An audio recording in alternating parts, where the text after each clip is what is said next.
Irish Airlines Superannuation Scheme. Deputy Ryan, 2 minutes. Thank you, Lasky Hirlig. Minister, I welcome the opportunity to speak in this matter this evening together with my colleague Keven Humphries and Honor Reardon. My position is very simple. I would like you as Minister, but not necessarily you as Minister, but Minister for Radcliffe, but thank you for attending on his behalf. I'd like the Minister, given the state share in Aer Lingus and the DAA, to request that the company and trustees of the IASS pension scheme include deferred members, i.e. those who have retired but are not yet in receipt of their pensions, in any further negotiations towards resolving the pension deficit concerns. We understand that negotiations are in an advanced stage, but decisions are being made which are affecting the approximate 3,900 deferred members, and they have had no input into the process. They feel their interests are not being represented in the process. Many of these deferred members were actively encouraged into taking early retirement by management as recently as last year. According to people I've spoken with and who have contacted me, they are facing potential cuts of 50% to 60% reduction into their pension as a result of proposals currently on the table. Now, this is a massive cut for people. It must also be noted that it was compulsory for these members to pay into the superannuation scheme in the first place. It is also worth noting that many of these workers were then encouraged to take early retirement. Minister, can you take a hand in this process and work with all the stakeholders involved to ensure that the voice of the deferred members is heard? There's a basic issue of fairness at stake which needs to be addressed. Thank you, Mr. Eric. Thank you, Chair. And I welcome the opportunity to raise this along with Deputy Ryan. Minister, nobody wants to see a strike in Dublin Airport or Shannon or Cork, and I hope the pension dispute can be resolved by agreement, because it certainly would affect the tourist industry in Ireland greatly. I was discussing this today with Deputy O'Riordan, and we were looking at the figures. And when you take into consideration Aer Lingus, Dublin Airport authorities and others, there's approximately 5,800 people that will be affected by this. And what I mean affected by these are deferred members. And a deferred pension are there as a result of cost cutting and restructuring within the company. They took the redundancy, and by doing so they've helped a return to profitability. Members who have left employment but are not yet on pension have no power, they have no representation, they can't close the airport and are currently facing a much reduced pension entitlement. Minister, I'm not asking for special treatment. What I'm asking for today is fairness for the former workers. The deferred members have no access to the industrial relation mechanisms of the state. They've been frozen out. And I'm asking you, Minister, to take it up with your colleagues and to see that their interests, in the interest of fairness, are protected. Thank you, Chair. First of all, I'd like to thank the two deputies for raising this very, very important issue, and it is a very important issue. At the outset, I should make it clear that the Minister for Transport, Tourism and Sport has no function in the relation to the administration of the Irish Airlines Superannuation Scheme. The resolution of the funding difficulties in the IASS is primarily a matter for the trustees, the members of the scheme, the companies participating in the scheme, and the regulator for such pension schemes, the Pension Board. There are many features of the IAS scheme that makes it quite distinctive. One is the fact that the scheme has a very high proportion of deferred and pensioned members compared to active members. Only the active members and their employees are still paying contributions into the scheme. Both deputies have raised the issue of representation of deferred and pensioned members. It should be pointed out that the trustees of the scheme, who are central to any solution of the funding difficulties, are required by law to act in the best interest of all the members. On that basis, the trustees have to take account of the interest of the deferred and pensioned members in any proposals they make. The Department of Jobs, Enterprise and Innovation is responsible for labour and industrial relations policy, and the Department of Social Protection is responsible for pension policy. pension-related matters are increasingly arising in the industrial related disputes, and the issue of how pensioners and deferred members are represented in the negotiations around such disputes is an issue. I am aware that this is a matter that is under active discussion between the two departments concerned.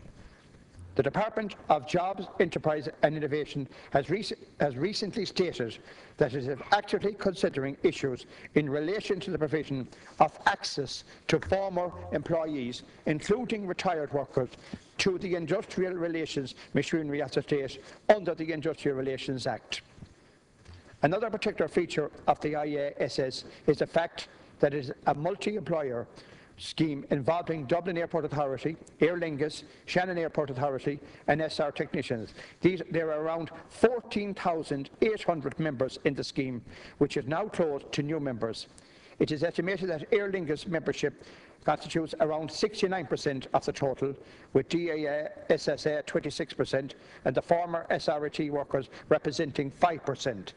The scheme currently has substantial and unsustainable deficits, and Mr Varadkar has encouraged the parties to continue to use the state's labour relations machinery to resolve the difficulties. The parties participated in extensive discussions with the assistance of the Labour Relations Commission and the Labour Court to identify solutions. In May of last year, the Labour Court issued recommendations on the matter, including separate recommendations in relation to Aer Lingus and DEA. A range of meetings involving the parties have taken place since then.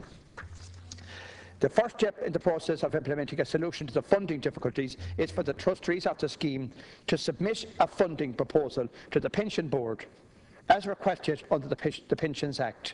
The trustees announced on the 14th of February last that they have decided in principle on a number of changes to address the funding difficulties. I welcome the first step, and I believe that this will assist the parties to refocus on workable solutions to the funding problem in the scheme. The proposed measures include a number of cuts to current and future pension benefits, which would affect all categories of scheme members, including active, deferred pensioners and pensioners. In the letter to the employers and the unions, the trustees formally requested the employers and the unions to give appropriate consideration on the position of the deferred members in further discussions. The problem with this scheme has been well recognised for many years and must now be resolved. This is in the interest of all members of the scheme. Now that the trustees have issued the proposal, I would urge all parties to again engage utilising the state's labour relations machinery where necessary.